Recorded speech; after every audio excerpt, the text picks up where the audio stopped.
Hoy vamos a desglosar una verdadera clase magistral de uno de los grandes, de Luis Landricina. Nos vamos a meter de lleno en su manera de contar historias para entender, a través del humor y de la memoria, cómo se fue armando la identidad de una nación forjada por la inmigración.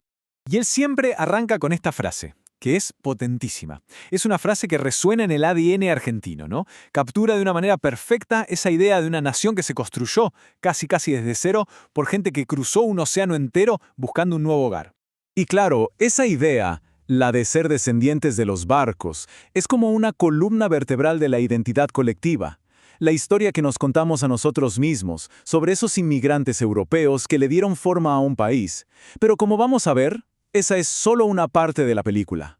Porque ese relato, con toda la fuerza que tiene, deja a una parte muy importante de la gente afuera de la foto. Como bien señala Landricina, hay una pieza fundamental del rompecabezas que, bueno, muchas veces se nos olvida. Y acá es donde la cosa se pone más compleja. Porque él introduce la historia y la presencia de las comunidades originarias de Argentina.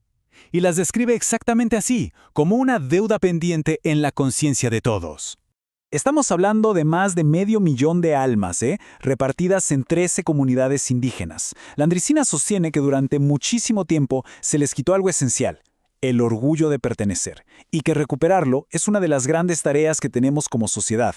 Y acá, él hace una distinción que es clave.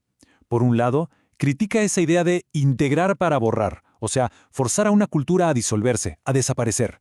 Y por otro, propone una integración que haga todo lo contrario, que respete la identidad, las creencias y el orgullo de cada comunidad. Todo esto se conecta con otro pilar de la identidad argentina, el humor y los estereotipos que vienen con él.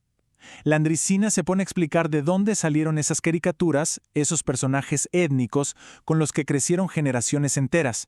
El origen de todo, nos cuenta, está en el sainete criollo. Era un tipo de teatro muy popular, muy de barrio, y para que la comedia funcionara rápido, creaba personajes fijos, casi como caricaturas, que representaban a las distintas colectividades que llegaban al país. Y estos son los clásicos que todos conocemos, ¿no?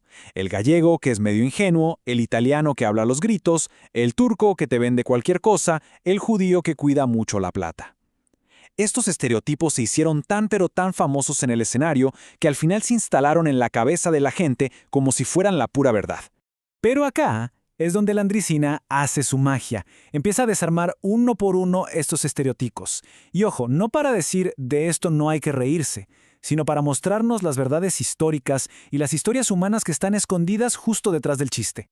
A ver, arranquemos con una de las caricaturas más instaladas. ¿De dónde viene realmente esta idea? ¿Es solo una Roma o hay algo mucho más profundo detrás de todo esto?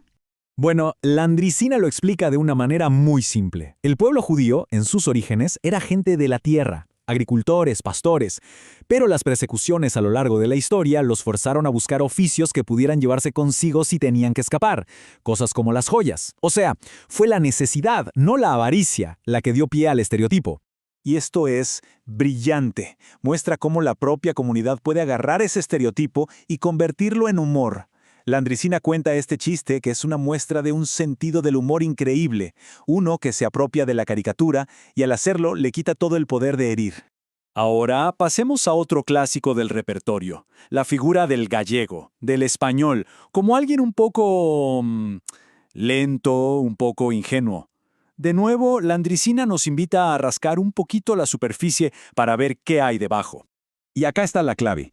Él traza una línea importantísima entre no tener educación formal y no ser inteligente. Son dos cosas distintas.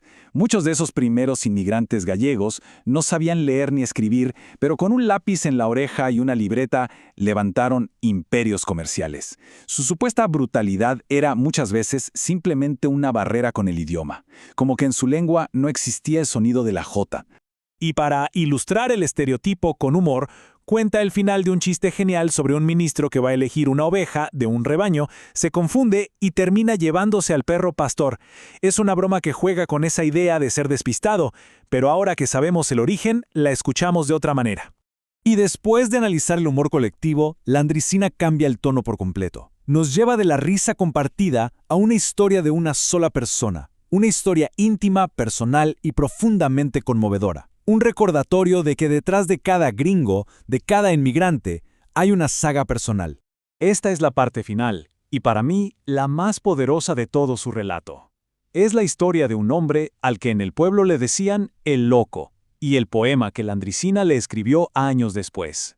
Él mismo confiesa con una honestidad brutal que escribió este poema como un acto de reparación, como una forma de pedir perdón por haberse reído de joven junto a sus amigos de un hombre cuya historia simplemente no conocía.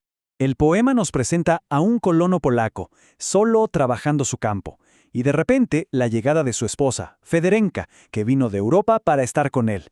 Su presencia lo cambia todo, ilumina el rancho, la chacra entera parece estar de fiesta. Todo cobra vida gracias a ella. Pero bueno, la felicidad dura poco. Ella se enferma de repente y muere.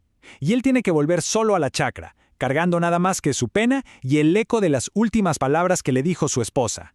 Y acá está la revelación. Su costumbre extraña de caminar el campo de punta a punta todos los días no era locura. Era un ritual de amor, un ritual de memoria. Caminaba con la esperanza de gastar la tierra, de hundirse en ella para poder reencontrarse con su amada Federenka. Y así terminamos. Landricina nos deja con esta pregunta, flotando en el aire. Nos obliga a pensar en todas las historias que no conocemos, las que se esconden detrás de las caras que vemos todos los días, detrás de los estereotipos que escuchamos. Y al final, a preguntarnos qué relatos, trágicos o cómicos, son los que forman nuestra propia identidad.